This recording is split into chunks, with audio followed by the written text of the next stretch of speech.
Wir treffen tief im Osten im Ort Waifa auf einen sehr bemerkenswerten Mann. Stefan Kudoke. Was Quentin Tarantino für die Filmkunst ist dieser Virtuose für die Uhrmacherei. Einfach nur eine Uhr zu bauen, ist Stefan Kudoke zu profan. Er will Avantgarde auf das Handgelenk projizieren, will provozieren, fordern, konfrontieren und am Ende begeistern. Seine Uhren reizen zum Dialog.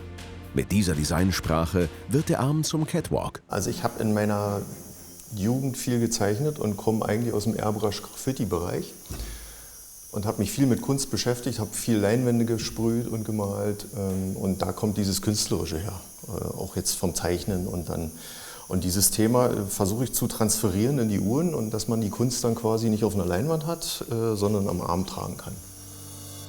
International bekannt wurde er durch seine legendären Skelettuhren. Ein revolutionäres Design, erschreckend und schön zugleich. Jede Uhr entsteht auf einem weißen Blatt Papier. Fast harmlos und schüchtern schwingt Stefan Kudoke den Stift und plötzlich bist du von seinem Werk gefesselt. Das ist Kunst. Bei jeder Skelettuhr, die wir machen und bei jedem Design fange ich an, dass ich die Uhrwerksplatine auf Papier habe und mache mir dann im Prinzip einen Designentwurf und zeichne von Hand sozusagen das Motiv, wie die Uhr mal später skelettiert, ausgesägt werden soll.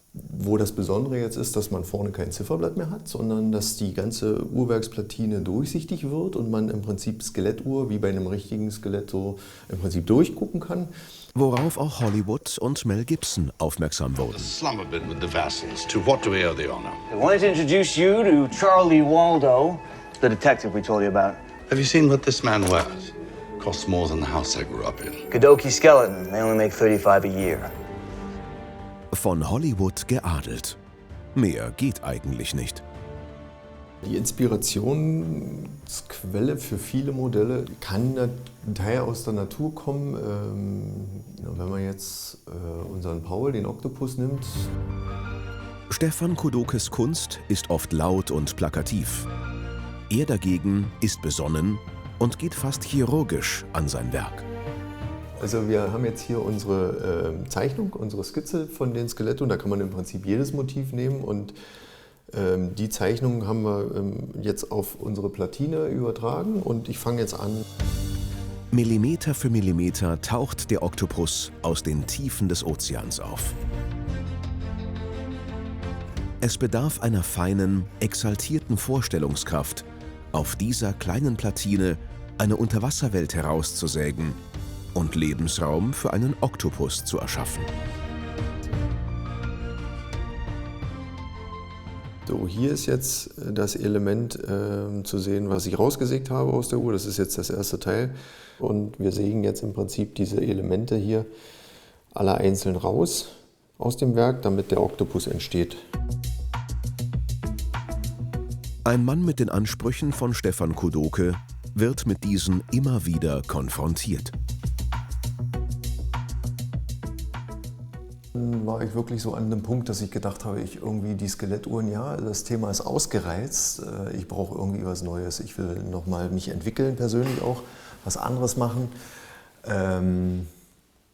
Und so kam das Thema der Handwerkslinie ins Spiel, dass ich bewusst dann eine zweite Modelllinie aufgebaut habe, die Handwerkslinie, wie wir sie nennen, wo es eher um klassische, schlichte Schönheit geht. Eine neue Form der Haute Couture. Hollywood hat er schon begeistert. Fehlt nur noch der Oscar in der Uhrenwelt.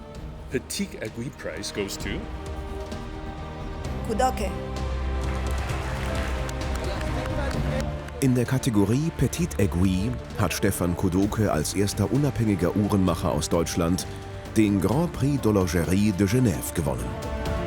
Dieser Preis gilt als Oscar der Uhrenmacherbranche und ist somit die weltweit höchste Auszeichnung.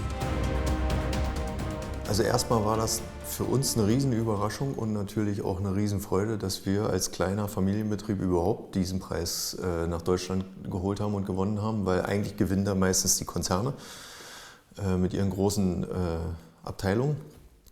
Und natürlich ist es dann, wenn man das erreicht hat oder geschafft hat, schwierig zu motivieren. Was ist dann die Herausforderung? Ja, vielleicht ein zweiter irgendwann mal. Aber eigentlich ist der Anspruch eher, dass wir sagen, für uns persönlich, uns geht es jetzt gar nicht so um Preise.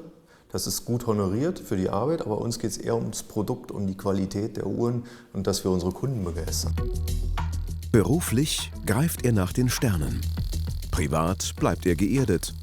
Diese Kombi ist sein Erfolgsrezept. So, das ist im Prinzip dann fertig bearbeitet und der nächste Schritt wäre, dass wir das Teil dann jetzt vergolden und rodinieren und anschließend fertig in die Uhrwerk montieren. Wie bei jedem Künstler ist es wichtig, sich von der Masse abzuheben, erkannt und am Ende auch gekauft zu werden. Je experimenteller das Werk, desto größer das Risiko. Er hat alles richtig gemacht und mit dieser Idee die Fachjury für sich gewonnen. Dabei gilt es nicht nur in der Gestaltung zu überzeugen, sondern auch im Handwerk und der Auswahl der Materialien. Es gilt, eine Oper zu komponieren und in einer Uhr aufzuführen. Wer den Uhren-Oscar in Händen trägt, hat eine sehr komplexe Reise hinter sich. Der Unterschied von der Uhr, warum die wahrscheinlich gewonnen hat, ist, dass wir im Verhältnis zu den anderen Wettbewerbern noch extrem viel Handarbeit in dem ganzen Finish-Bereich und Teilefertigung, also Teileveredelung sozusagen im Uhrwerk mit reinpacken und viel Liebe zum Detail in der Uhr haben, die dann sozusagen wahrscheinlich der ausschlaggebende Punkt waren, dass wir den Preis gewinnen durften. Stefan Kudoke baut nicht nur Uhren. Seine Visionen sind eine Bereicherung für unser Leben.